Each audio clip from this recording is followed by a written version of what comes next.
नमस्कार प्रिय विद्यार्थियों, आज हम स्नातक प्रथम वर्ष हिंदी साहित्य प्रश्न पत्र प्रथम मध्यकालीन कविता का पाठ के अंतर्गत गोस्वामी तुलसीदास जी द्वारा रचित रामचरितमानस के अयोध्या कांड का रसास्वादन कर रहे हैं। अयोध्या कांड में श्री राम, लक्ष्मण और सीता के वनगमन उपरांत जब मंत्री सुमंत पुनः लौटता है तो उसकी क्या मनोदशा है और अयोध्या में प्रवेश करते समय उसे कितनी पीड़ा हो रही है, इसका वर्णन हम आज पढ़ेंगे। मंत्री सुमंत मन में सोच रहे हैं, पूछी है दीन दुखित सब माता, कहब काह मैं तिन्हि विधाता, पूछ ही जब ही लखन महतारी, कहियों कवन संदेश सुखारी। सुमंत व्यथित होकर सोचते हैं कि जब दीन दुखी सब माताएं पूछेगी तब हे विधाता मैं उन्हें क्या कहूंगा। जब लक्ष्मण जी की माता सुमित्रा जी मुझसे पूछेगी तब मैं उन्हें कौन सा सुखदायी संदेशा सुनाऊंगा। राम जननी जब आई धाई, सुमिरी बच्चु जिमि धेनु लवाई, पूछत उतरु देव में तेही, गे बन राम लखन वै देही।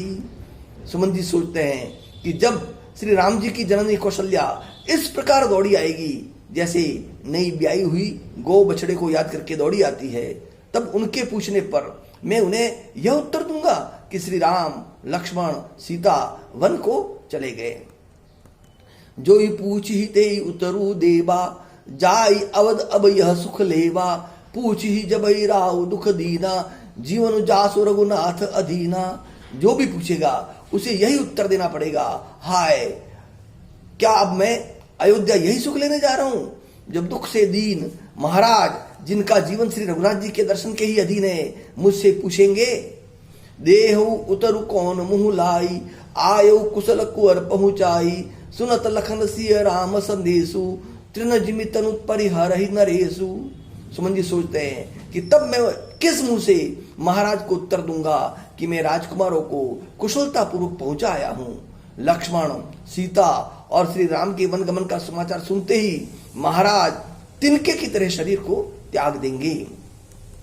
हृदय न विदरेउ पंकजनी, बिछरत प्रीतम नीरू, जानत हो मोहि दीन विधि, यहु जातना शरीरू।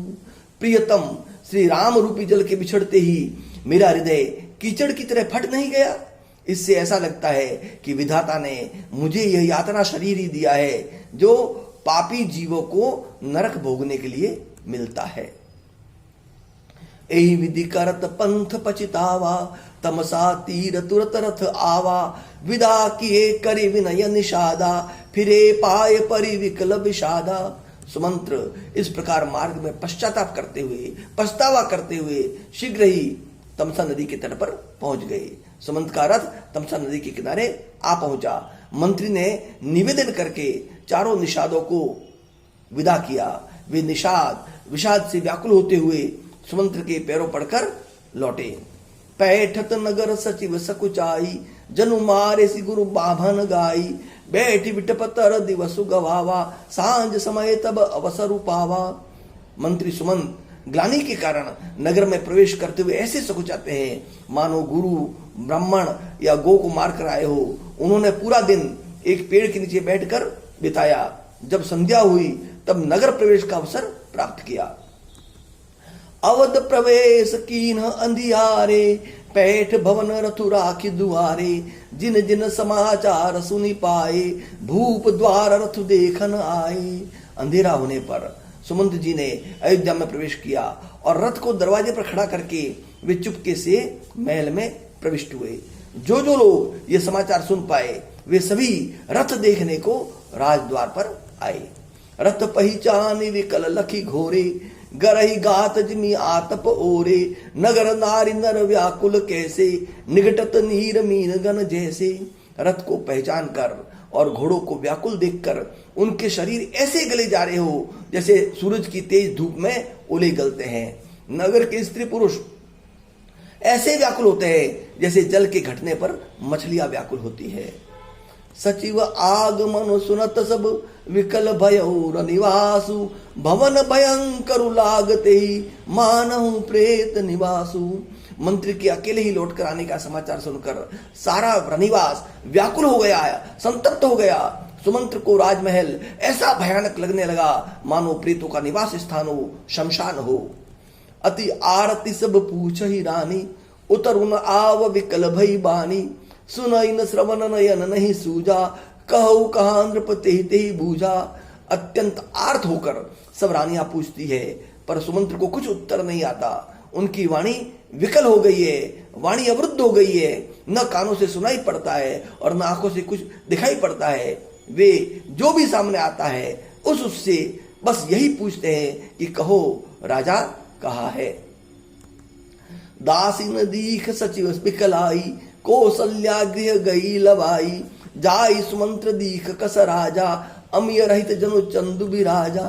दासियों ने जब मंत्री की ऐसी विकलता को देखा, उनको इतना संतप्त देखा, तो वे उन्हें कौशल्या जी की महल में लिवा लाई। सुमंत्र ने वहां जाकर राजा को देखा।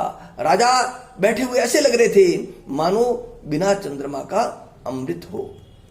आसन शयन विभूषण हीना परे भूमि तल निपट मलीना। ले उसासु सोच एही भांति सुरपुर तेजनु खसे उज जाती।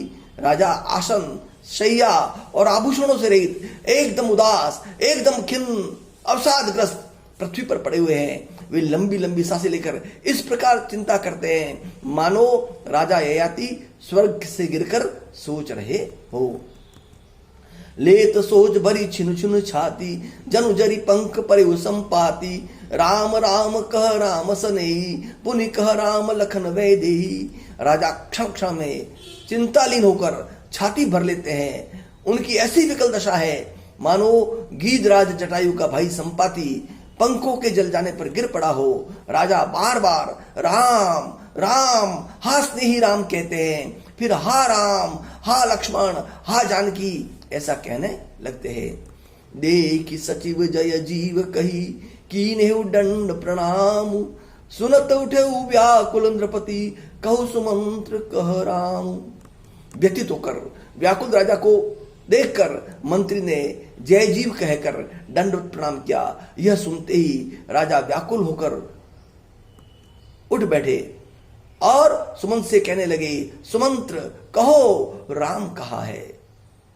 प्रिय विद्यार्थियों, इस प्रकार से सुमंत अत्यंत व्यथित, अत्यंत पीड़ित, अत्यंत संतप्त राजा दशरथ के पास पहुंचा और दशरथ एकदम ऐसे निस्तेज हो गए हैं जैसे अमृत चंद्रमा हो। और दशरथ सुमंत से अब पूछने जा रहे हैं। आगे के प्रसंग में हम पढ़ेंगे कि सुमंत द्वारा राम लक्ष्मण सीता के वन गमन का समाचार सुनकर राजा पर क्या वज्रापात होता है और राजा किस तरह संतप्त होते हैं। प्रिय विद्यार्थियों, अब तक जो प्रसंग मैंने आपके सामने प्रस्तुत किया है उसका आप पुनः अध्ययन करें, रसास्वादन करें और इसके भाव को और इसके मर्म को समझने की कोशिश करें। आपको किसी भी प्रकार की कोई समस्या हो तो मुझसे संपर्क कर सकते हैं। धन्यवाद, नमस्कार।